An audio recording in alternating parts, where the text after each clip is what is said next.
Rosalina Butironi foi morta um século atrás. Exatamente 100 anos se passaram, de 1926 para 2026. Mas ainda assim, muito do presente continua soando como aquele passado que você ouviu no primeiro episódio.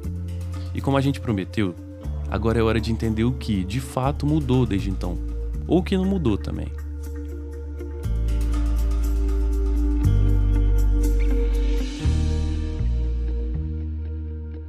Para começar essa conversa, voltamos rapidinho para a Praça Tubal Vilela, um espaço central da cidade, batizado com o nome do homem que matou Rosalina. A professora de Direito da UFO, Beatriz Camargo, resumiu bem essa contradição. Eu acho que a grande questão que fica é assim, e talvez uma certa mágoa seria: por que um homem que matou a própria mulher pôde na sociedade adquirir tamanho prestígio como ele conseguiu depois? Então eu acho que a grande contradição está nesse ponto, né? Como que um homicida, pela razão que seja, pôde gozar de tanto poder numa sociedade como a uberlandense, né? Tubal não só tirou a vida da mulher, ele também conseguiu apagar a história dela. Hoje, um século depois, poucos sabem quem foi Rosalina. Menos gente ainda conhece os detalhes dessa história. Esse apagamento, como acredita a professora, pode ser diferente se o espaço público escolhe contar outra história. Se, por exemplo, fosse feito um monumento na praça que explica quem é Rosalina e o que aconteceu com ela. A socióloga Maria Lúcia Vanucci, que você ouviu no primeiro episódio, volta exatamente nesse ponto. Ela lembra que uma das funções da memória é impedir que a história se repita. É lembrar para não cair no esquecimento, para não mais acontecer, né? Efetivamente, a questão é que isso daí, efetivamente, não se apague nada. Porque a história, você sabe, é uma história escrita pelos dominantes. E para ela, é impossível suavizar esse caso. É alguma coisa, é uma injustiça histórica, é uma injustiça de gênero, é alguma coisa abominável, né? E que efetivamente precisa mudar. Agora, a gente sabe das resistências todas. A gente sabe que a Câmara de Uberlândia, a exemplo da Câmara Federal, é de um conservadorismo assim. Só que, apesar desse conservadorismo, algo vem sendo feito. Como mencionamos, o vereador Dr. Higino apresentou o projeto de plebiscito para a população votar e decidir se o nome da praça deve mudar. Só que mesmo se isso não sair do papel, existem outras sugestões para reviver a memória de Rosalina. Eu acho que essa questão do nome da praça ela é difícil, pelo motivo de que a gente está falando de uma figura que teve um grande demérito, que foi matar a própria esposa, e teve muitos méritos que foram ações e empreendimentos, vamos dizer assim, na cidade que trouxeram desenvolvimento para Uberlândia. Sim. Então, o nome da praça não veio sem uma razão. Sim. Ao mesmo tempo, a professora Beatriz reconhece que a mudança seria um ato simbólico legítimo. Então, uma mudança de nome eu também considero válida por esse motivo, né? Agora, em termos da população, né? O quanto que uma mudança dessa consegue realmente ser realizada, porque a gente pode ter o ato formal de mudança de nome, mas eu acredito que as pessoas vão continuar lembrando do nome do Tubal Vilela, porque tem sido assim há muitas décadas. Mas eu diria isso, né? Eu compreendo o nome tal qual está, também compreendo a legitimidade simbólica de se modificar o nome. Perfeito.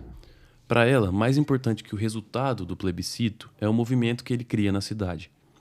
Refletir sobre a violência contra a mulher como algo real, histórico e urgente. E eu vejo isso como muito mais eficaz enquanto medida pública, social, política contra esses atos de violência. Então, ainda que a população no final decidisse pelo não, a gente teria um saldo muito positivo, que seria as pessoas conscientes do que aconteceu e de que isso é algo que não deve se repetir, né?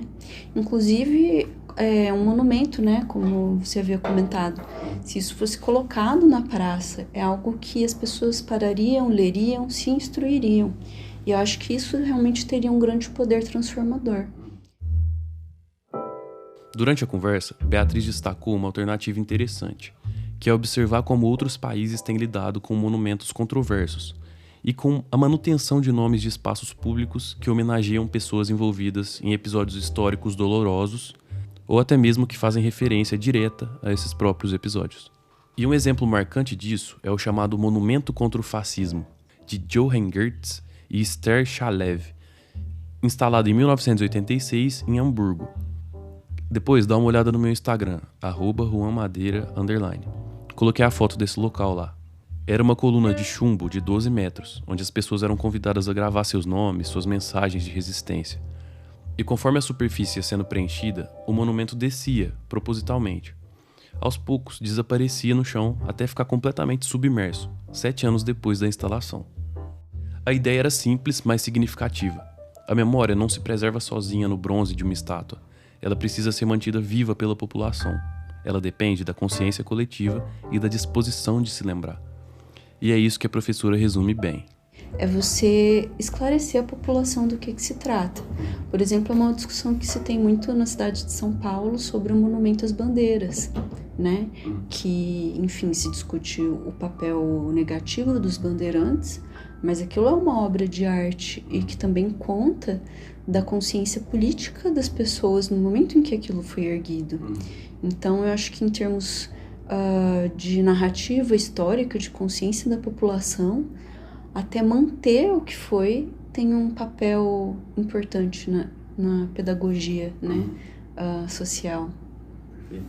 Em outras palavras, mais do que apagar um símbolo, é fundamental iluminar a história por trás dele. E, quando Uberlândia discute o nome da Praça Tubal Vilela, no fundo, discute isso. Qual história quer contar? E quem merece ser lembrada? Apesar da passagem do tempo, as histórias de violência contra a mulher continuam se repetindo. Mudam os nomes, mudam os cenários, mas a lógica é a mesma, e os números provam isso. Segundo a Secretaria de Estado de Justiça e Segurança Pública, até junho deste ano, foram mais de 2.000 mulheres vítimas da violência doméstica em Uberlândia. E eu chamo de Cidade Alerta, a Polícia Civil indiciou o homem que matou o motorista do aplicativo, a Vanessa Jussara. Lembra desse caso? A mulher foi assassinada na casa do suspeito no dia 4 de outubro. Sobre um caso envolvendo uma uberlandense de 40 anos que foi morta a facadas em um pensionato. Quase 12.000 mulheres foram vítimas de feminicídio no Brasil na última década. 8 em cada 10 assassinadas por parceiros ou ex-parceiros. A lei criada para combater esse crime brutal completa 10 anos. A lei do feminicídio entrou em vigor em 2015. Mais recentemente, em 2024, ela passou a estabelecer a maior pena prevista no Código Penal, de 20 até 40 anos de prisão. Mas a criação dessa figura jurídica não foi exatamente tranquila. A professora Beatriz Camargo explicou que houve muita discussão e até resistência quando o termo começou a entrar no ordenamento brasileiro. Então, a primeira vez que a lei penal reconhece isso foi em 2015, em que se coloca uma qualificadora no crime de homicídio para a hipótese em que a morte é praticada por razão do gênero feminino, né, do sexo feminino, essa é a expressão da lei. E essa discussão não parou por aí.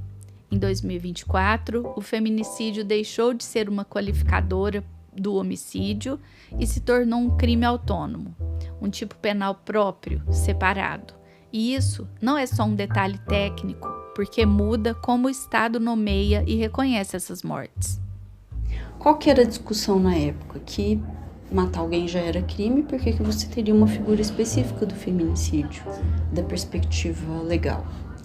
Mas os movimentos, principalmente feministas, que pediam por essa figura legal, argumentavam no sentido de que se tivesse um dispositivo que forçasse reconhecer nos tribunais que houve uma morte em razão do gênero, né? Então, o que ela mulher foi morta só por ela ser mulher.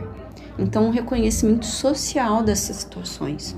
Se eu só dissesse que é um homicídio grave, a razão estaria encoberta. Então, era isso que esses movimentos pediam que viesse à luz com essa mudança na lei.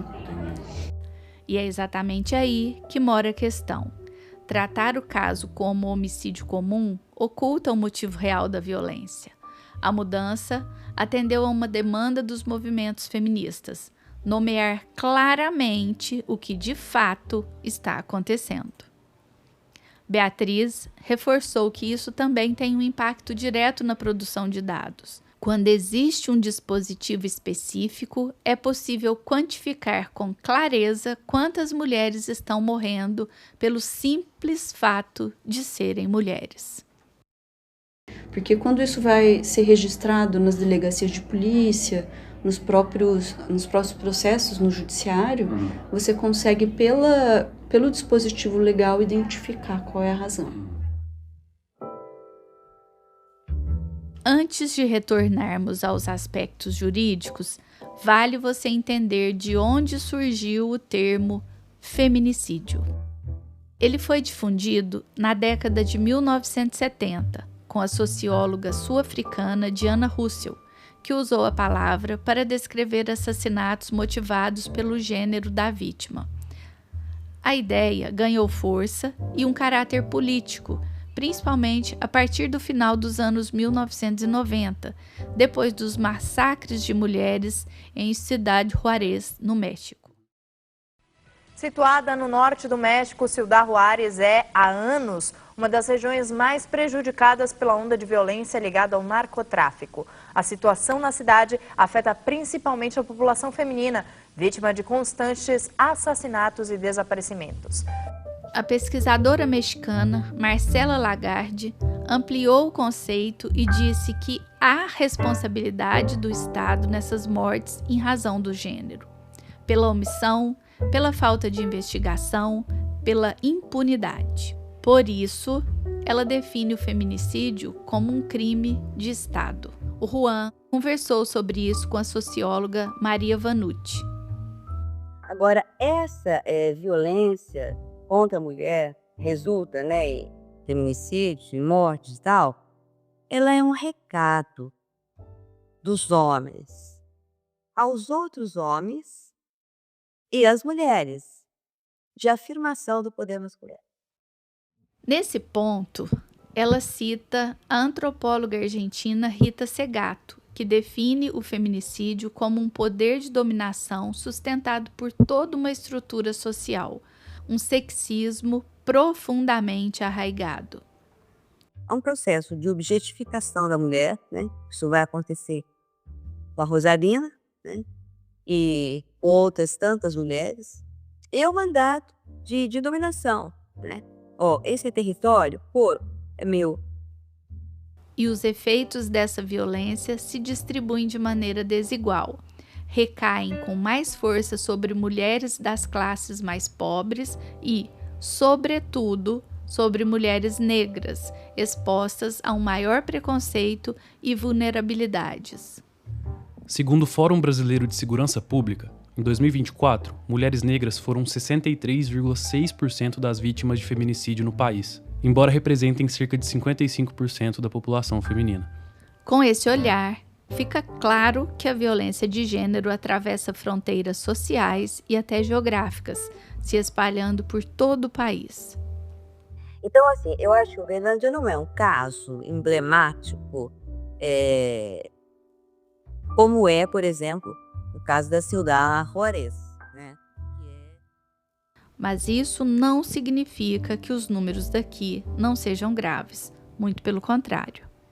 Diário de Uberlândia, de 10 de julho de 22, registrou ocorrência de 1.500 casos de violência doméstica e 4 tentativas de feminicídio no município de janeiro a maio de 22. Isso é muito. É demais. E não parou por aí. Com base nos dados da Secretaria de Estado de Justiça e Segurança Pública, ela lembra que, em 2021, Uberlândia registrou 3.842 notificações de violência doméstica, 9 tentativas de feminicídio e 2 feminicídios consumados. Em 2025, até novembro, quando esse podcast foi finalizado, a cidade somava 1.608 casos de violência contra a mulher, uma média de 5 ocorrências por dia. E por que isso acontece? Para Maria Lúcia Vanucci, uma das respostas está na naturalização e até na institucionalização dessa violência. Essa violência de gênero, ela acaba muitas vezes se legitimando pela naturalização, pela essencialização, sabe? Então, aquela coisa assim, da identidade social prioritária da mulher de não expor dentro de casa. O padrão de mulher é esse, não pode fugir disso, né? Então, você essencializa, você naturaliza e procura se legitimar a partir daí. Quando a sociedade aceita essa lógica, mesmo que de forma silenciosa, as diferenças viram desigualdades. E as desigualdades viram subalternização. E é daí que nasce o discurso do controle, da posse, da ameaça. Ou se você não puder ser minha, você não vai ser mais ninguém. Isso é amor. Não, isso não é amor, isso é ódio. Amor é outra coisa, tá certo? Então, esse sexo estrutural, né? E nós temos um arcabouço legal incrível, sabe? A Lei Maria da Penha é considerada uma das 3 melhores leis de prevenção e de enfrentamento da violência contra a mulher. A lei do feminicídio, depois agora, recentemente, ainda aumentou a carga penal na tipificação, né? E ainda assim, sabe, os casos são crescentes de feminicídio. Então você percebe o seguinte, é uma coisa estrutural. Quando entendemos que essa violência é estrutural, surge uma pergunta clara. O que o Estado fez diante disso? O que realmente mudou quando esse problema passou a ter rosto, nome e números? A lei do feminicídio foi apresentada como uma dessas respostas. Ela endurece a punição e, ao mesmo tempo, busca promover a prevenção. Mas, 10 anos depois de sua criação, a dúvida permanece. O que realmente mudou? É muito difícil dizer. A gente não tem nenhuma pesquisa para dizer que realmente houve uma mudança em termos de prevenção de crimes. E eu diria que uma alteração legal em si mesma, ela não tem essa capacidade tão imediata de prevenção de crimes. Ou seja, criminalizar mais não significa automaticamente matar menos. Segundo a professora Beatriz Camargo, a prevenção do feminicídio não nasce da caneta, mas da sociedade. A prevenção vem muito mais de discussões no âmbito da sociedade civil organizada sobre como prevenir a violência, como fomentar a igualdade de gêneros, você criar institutos para acolhimento de mulheres em situação de vulnerabilidade, de violência doméstica. Para ela, políticas públicas bem estruturadas, redes de apoio fortalecidas e a atuação de movimentos sociais têm impacto mais concreto na vida de uma mulher ameaçada do que o aumento de pena no Código Penal. Então isso tem muito mais a ver com outros institutos do que realmente com essa mudança legal que houve, né? Mas ela explicou que a lei trouxe um efeito imediato que não depende de estatísticas para ser percebido. A lei colocou o feminicídio no centro do debate nacional. Mas desde 2015 para cá se tornou um problema discutido socialmente a questão do feminicídio, algo que não era discutido antes. Sim. Hoje, o termo está nas manchetes, nas campanhas de conscientização, nas conversas populares. O país aprendeu a dar nome para esse tipo de crime. E nomear é também revelar. É por isso que episódios antigos, como o de Rosalina, voltam a aparecer de outro jeito, sob uma luz que simplesmente não existia há 100 anos. Antes, eram tragédias, desavenças, crimes passionais. Agora, conseguimos enxergar o que realmente eram: violência de gênero. E quando a gente fala que a lei sozinha não dá conta do problema, Isso não significa que ela não tenha provocado mudanças importantes.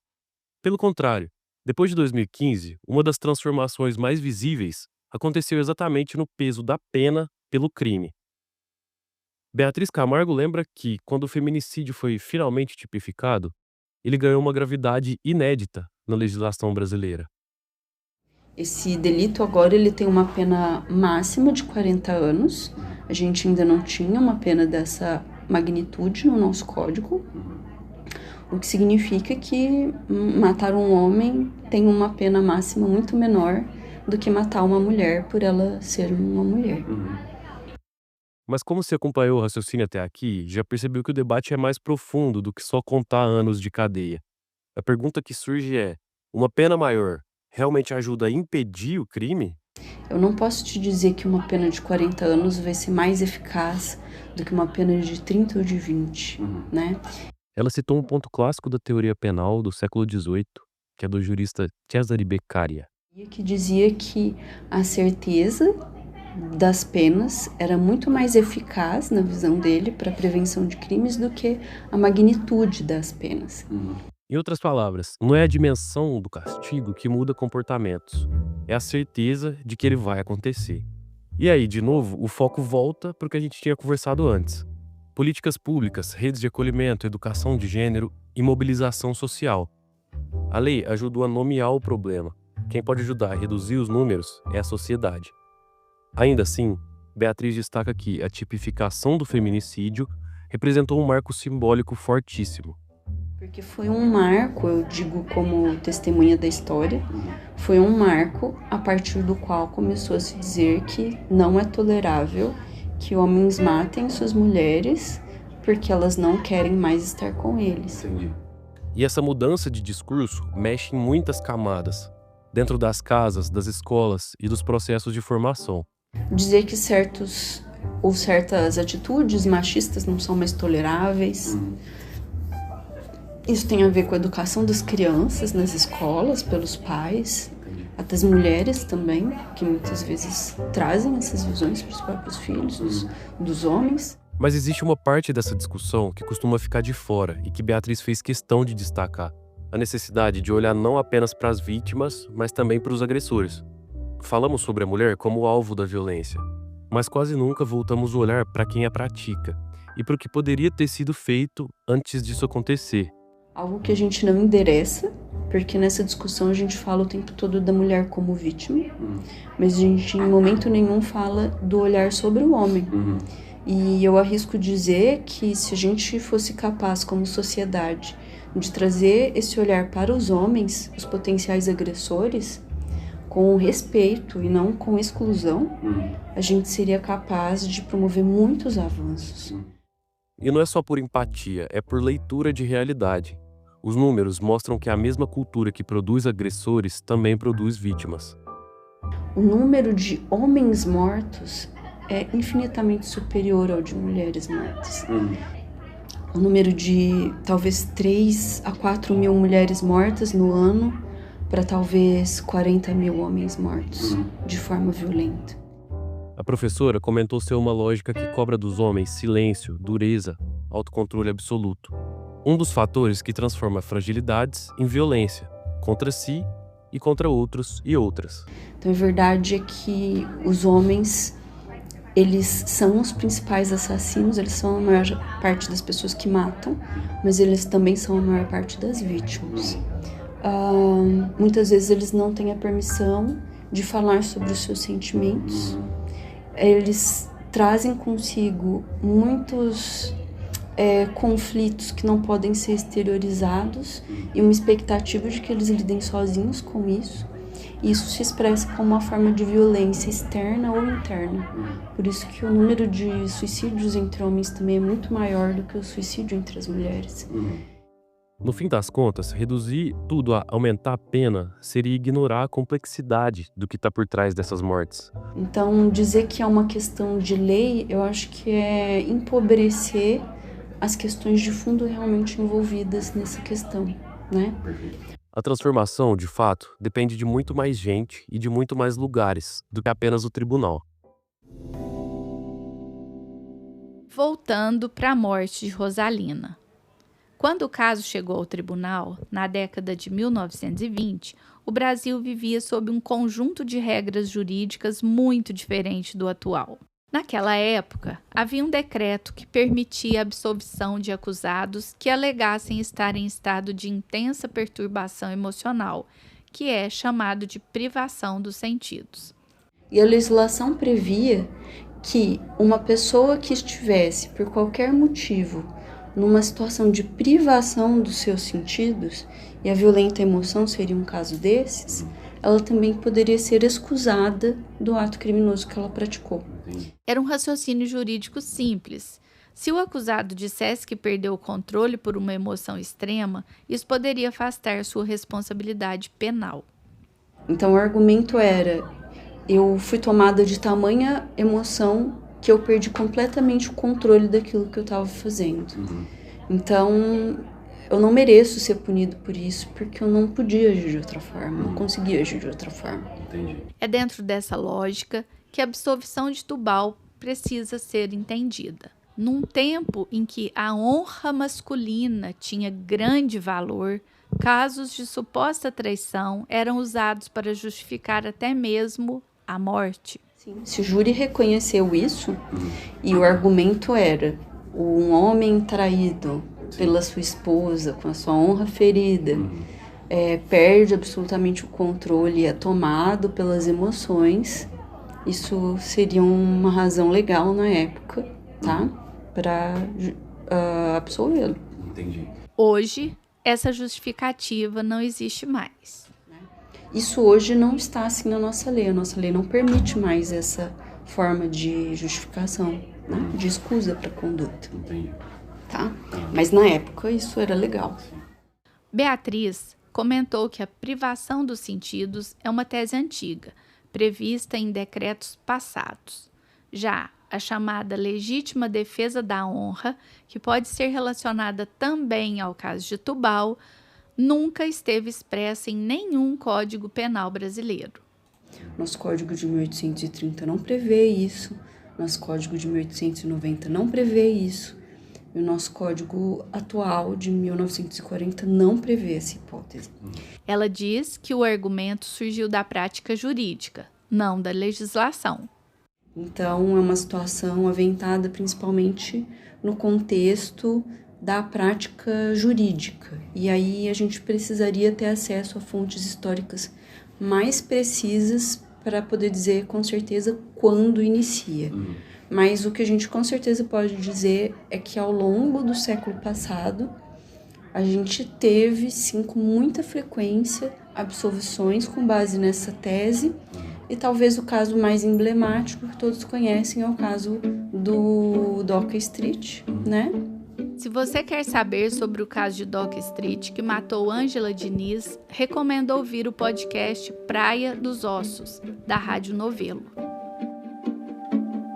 Na prática, a legítima defesa da honra era a alegação de que alguém cometeu um crime, como feminicídio, para defender sua honra, geralmente em casos de suposta traição, buscando justificar a violência como reação a uma ofensa moral. Apesar de ser considerada absurda pela maioria dos juristas, a legítima defesa da honra ainda aparecia em defesas até pouco tempo atrás, o que levou o Supremo Tribunal Federal a decidir que o uso da tese é inconstitucional e contraria os princípios constitucionais da dignidade humana, da proteção à vida e da igualdade de gênero. E não havia nenhuma dúvida na argumentação dos ministros do STF de que era inconstitucional no conteúdo esse tipo de argumentação. Exatamente 100 anos após a morte de Rosalina Butironi, a cidade e o país ainda carregam ecos daquele passado. A discussão sobre a Praça Tubal Vilela, a tipificação do feminicídio, o olhar sobre homens e potenciais agressores e a luta por memória e justiça mostram que nomear, reconhecer e debater são passos essenciais para transformar a sociedade. Não se trata apenas de leis ou penas, mas de educação, conscientização, cultura e escolhas coletivas. Lembrar de Rosalina hoje é mais do que revisitar um crime histórico. É entender que a violência de gênero continua presente, que a memória importa e que a forma como contamos nossas histórias tem poder real sobre o futuro. E contar histórias é o que me move. E a mim também. Por isso, pedimos que, se você gostou do podcast, siga a página, avalie e recomende para uma amiga ou amigo. Se você quiser recomendar uma história interessante ou falar sobre o caso de Rosalina, pode chamar a gente no Instagram, @juanmadeira_. Enquanto a gente produzia esse podcast, em conversas com minha avó, Divina, ela se lembrou de uma poesia. Infelizmente, ela não se recorda do autor e não conseguimos localizar a fonte. A obra não tem relação direta com o caso, exceto pelo nome da personagem.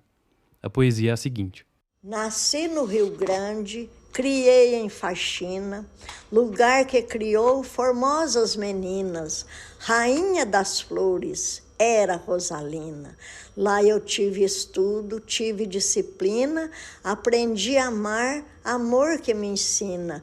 Ó bem eu te quero, você nem imagina. Com muita firmeza eu amei Rosalina.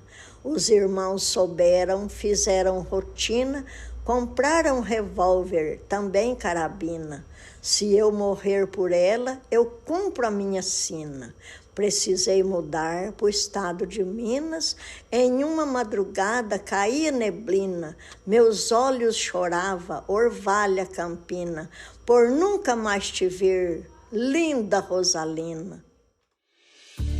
Se você está sofrendo violência ou conhece alguma mulher nessa situação, é possível denunciar, de forma anônima ou não, pelo Disque 180, a Central de Atendimento à Mulher.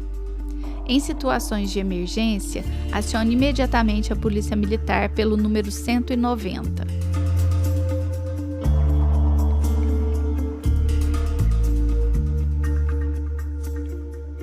O próximo episódio é um pouco diferente. Sugiro não perder. Esse episódio usa áudios da TV Band, da TV Integração, da TV Paranaíba e da Telesur.